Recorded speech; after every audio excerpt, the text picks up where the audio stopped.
This interview is brought to you in association with Rabobank. Hello and welcome to another Rural Delivery online interview. I'm joined today by research analyst from Rabobank, Emma Higgins. Emma, thanks for joining me. Hi, Roger. Emma, March this year, Rabobank released the findings of a survey that looked at urban teenagers and their viewpoints on farming and, I hate to say it, but perhaps predictably showed that there's an alarming lack of knowledge about farming and food production in general. How alarming is it? Yeah, absolutely, Roger. Look, it was pretty alarming when, you return a finding of around about 81% of teens that we surveyed living in both New Zealand cities and also regional towns say they actually know nothing or only a little bit about farming and food production. And that's compared to just 2% of teenagers surveyed who considered themselves to know actually quite a great deal about farming and food production. So it is concerning. It shows a knowledge gap amongst the younger generation when it comes to agriculture and farming and everything that involves. And I think to a certain extent it highlights the disconnect between the urban and rural New Zealand populations.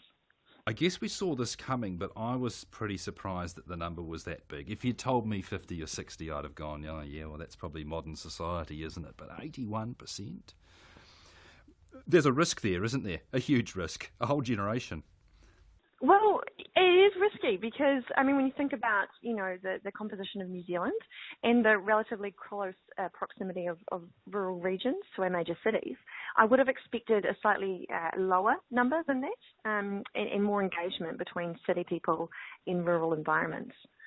And you looked at this, though, and there's a chunk that have never been on a farm. There's a bigger chunk that sort of have. So we're hanging in there a little bit. Does that give us a glimmer of hope that, people are connecting in a way, and maybe if we understood it better, we could work those opportunities? Absolutely. So, those who had visited farms 6 times or more in their lives actually reported to be considerably more knowledgeable about food production. So you're absolutely right. The limited exposure that many young people in New Zealand cities have to farming and where their food actually comes from was clearly identified in this research. And our results showed around about 8% had never actually been on a farm, while a further 35% had only visited a farm, 3 or less times in their life.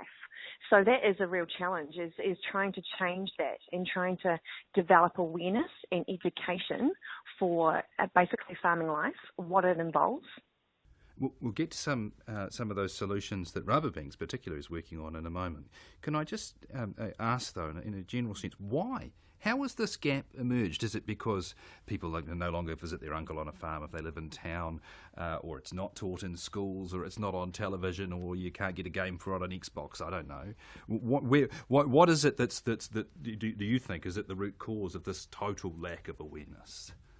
Yeah, look, I think it's a couple of things, and one of them is obviously the increasing urbanisation, but also it comes down to agri-education as well, and that's what our survey results really found, was that despite the perceived importance of farming and food production to New Zealand, only around about 3% of respondents actually felt that the topics were covered in depth at school. So it was encouraging that those more knowledgeable about farming expressed, interest in finding out more about the industry, but it's those with minimal knowledge that we really need to capture because they were the less interested ones. That's actually a very cool statistic, that if you do show them what the industry's about, they are actually interested. It's not that they're just not interested and never look at this, but if you give them a chance, then the chances are that you will pique some kind of ongoing interest from them. That's worth trying. Absolutely. Increased awareness and knowledge is always power. And I think these survey results show that the more teens know about food and agriculture and the food story, the more they are likely to consider a career in agriculture. And the results, in terms of looking at career in farming, they weren't too disappointing. So around about 10% were interested in a career in farming. So that placed them in the middle of the pack compared to other careers. So they're slightly behind those wanting to get into medicine and engineering, but it is ahead of those looking to get into law So I thought that was quite pleasing from an agri perspective. So again, another bright spot, yeah. Well, I mean, law and some of the other professions are often held up at an early age as being something that you perhaps might aspire to. So to know that farming's in there is a good sign.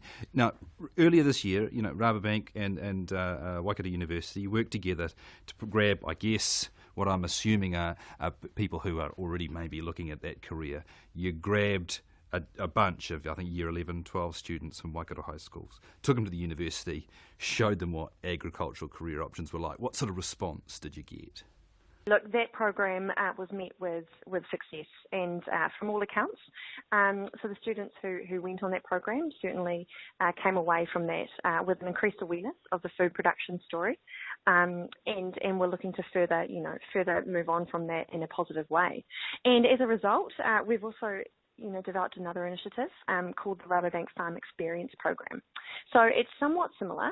It focuses on bridging that urban-rural divide, but it's about taking a bunch of Year 12 students, and we're focusing on Hillmorton High School this time, and we're basically taking them for a week-long trip to the farm where we farm them out to homestay families, and they spend about 6 days on farm learning about that food production story and how it gets from the paddock onto their plate, combined with a day of basically a field trip. So in association with ANZCO, they'll be going around looking at processing plants, the feedlot, and also working out, how the food actually gets onto their plate. Sounds like some sort of reality TV program. It'd be really interesting to see. And so for this, you're picking urban teenagers, kids who wouldn't normally have this type of experience? Absolutely. So the ones that have shown a bit of interest in learning more about agriculture, we've picked those ones. So yeah, the ones who don't necessarily have that available experience to them, and teaching them about it. Yeah. Yeah, perhaps don't have a family connection that can give it to them, etc., etc. Yeah, and it's a pilot. If it goes well, what could happen from here? It is our hope that it does go really well, and that we can actually roll out several more of these, and potentially, an annual event or maybe a couple each year. But look, we are certainly in the first stages of it, so we'll be waiting with bated breath to see how the one goes in the middle of July, and hopefully it'll be positive. Do you need any help? Are there things that, I guess if you're going to do the program on a larger scale, you certainly will, from, farmers themselves, the support industries, academia, and the like, everyone's got a role to play here, right? Absolutely. It's a whole industry issue. If we really want to progress going forward, it's something that we have to take very seriously. I mean, and that's the thing, is that we really need to sell agriculture as an opportunity. Farming these days is such a big business. And we've made some significant productivity gains over the last 10, 20 years, thanks to the increases in technology and the science areas. So we need to attract the best, the brightest, the movers and the shakers into our industry to really make further innovation and productivity gains going forward.